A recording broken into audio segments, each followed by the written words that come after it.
DC रेलखंड पर DGMS के बयान पर कतरास की जनता में आक्रोश।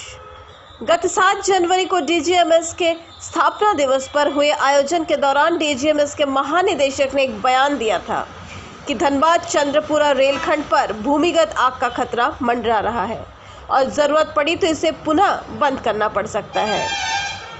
इसी बयान को लेकर कोयलांचल वासी खासकर कतरास के लोगों में डीजीएमएस के प्रति खासा आक्रोश है। डीसी रेलखंड जो जून 2017 में भूमिगत आग के कारण बताकर पीएमओ के आदेश पर बंद कर दिया गया था, जिसको लेकर लगातार 2.5 वर्ष आंदोलन चला और केंद्रीय मंत्रालय को आंदोलन के आगे झुकना पड़ा और रेलखंड पर पुनः परिचालन शुरू हुआ। इस रेल आंदोलन में अग्रणी भूमिका निभाने वाले आंदोलनकारी पूर्व ब्याडा अध्यक्ष विजय झा ने भी डीजीएमएस के इस बयान पर कड़ी प्रतिक्रिया दी है। आज एक प्रेस कॉन्फ्रेंस के माध्यम से विजय झा ने इस बयान पर कहा कि कोयलांचल वासी फिर से एक साजिश के शिकार होने वाले हैं, जिसमें डीजीएमएस को मोहरा बनाया जा रहा है। कोयला खनन के दौरान हो रही अनियमितता के लिए कार्रवाई और उत्पन्न समस्या के समाधान के लिए डीजीएमएस की स्थापना की गई थी, पर आज ये लग रहा है कि डीजीएमएस अपने उद्देश्य से भटक रहा है। साथ ही चेतावनी देते हुए कहा कि कतरास की जनता इसका जवाब देगी। 7 जनवरी 2023 को डीजीएमएस का स्थापना दिवस था और उस स्थापना दिवस के अवसर पर डायरेक्टर जनरल ने बताया कि डीसी ट्रेन लाइन के नीचे खतरा है और ये कभी भी बंद किया जा सकता है।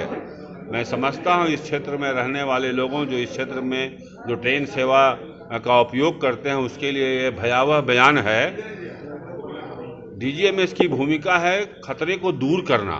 उन्हें यह बताना चाहिए कहाँ खतरा है और पिछले 4 वर्षों से जो ट्रेन पुनः चालू हुई 20 महीने तक बंदी के बाद, तो उन्होंने कितना खतरा को कम किया, कितना आग को बुझाया, कितना आग को कंट्रोल किया और भविष्य में कितने दिन में वो बाकी आग को कंट्रोल कर लेंगे।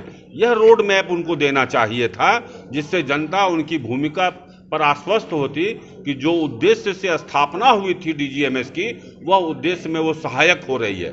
लेकिन सिर्फ यह बता देना कि आग है और अपनी जिम्मेवारी से पल्ला झाड़ लेना डीजीएमएस की यह भूमिका नहीं है। अगर कोई इलीगल माइनिंग कर रहा है तो डीजीएमएस को वहां हस्तक्षेप करना है, कार्रवाई करना है।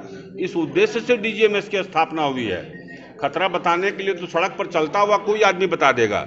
डीजीएमएस की भूमिका है खतरे से हमको बचाना, इसलिए वो अगर खतरा है तो उसको दूर करने का वो पूरा साइंटिफिक वो तरीका अपनाएं। आधुनिक दौर में हम रहते हैं, टेक्नोलॉजी का दौर है, जहां मिसाइल दूसरे देशों में वार करके आ सकता है, वह दौर में हम जी रहे हैं। और यहां अगर कहीं आग है उससे हम भाग रहे हैं। उससे आज हमारी जो संस्थाएं हैं वो कहकर पल्ला झाड़ रही है, यह उनकी भूमिका नहीं है। उनको आग समाप्त करके सुरक्षित रेल लाइन देने की भूमिका है, उस भूमिका का वो निर्वाह करें। निश्चित रूप से किसी साजिश का शिकार लगता है पुनः इस क्षेत्र की जनता होगी या उस ओर हम बढ़ रहे हैं। और जिस प्रकार 20 माह तक लगातार इस क्षेत्र की जनता आंदोलन रही, अगर कोई गलत निर्णय लिया जाएगा, जनता के हित के विपरीत निर्णय लिया जाएगा, सच्चाई के भी हित के विपरीत निर्णय लिया जाएगा, तो हम पुनः अहिंसात्मक तरीके से हम लोग आंदोलन तब तक करेंगे जब तक कि हम लोगों के साथ न्याय नहीं हो सकता है किसी दबाव के तहत वो बोल रहे हैं, क्योंकि उनका जो फेस कर रहे हैं वो लग रहा है कि वो उनकी बोली नहीं है, वो दूसरे की बोली को वो बोल रहे हैं। उनका चेहरा बता रहा था। निश्चित रूप से पहले भी जवाब दिया है, आगे भी जवाब देगी।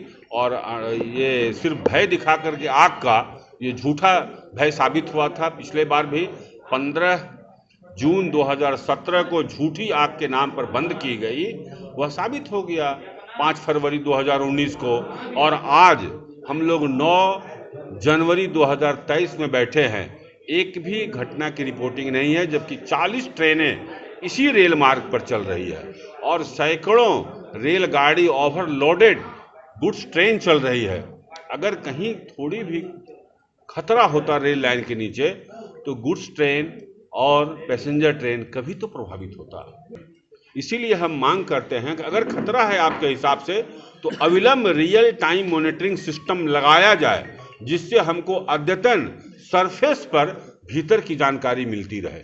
इससे बढ़िया टेक्नोलॉजी और क्या हो सकता है। और अगर 5 लाख की कीमत आज भारत सरकार या बीसीसीएल या रेल वहन करने के लिए तैयार नहीं है, तो हम लोग कतरास में भीख मांग के 5 लाख रुपया जमा कर देंगे और रियल टाइम मॉनिटरिंग सिस्टम वो लगा दे, कीमत हम लोग पे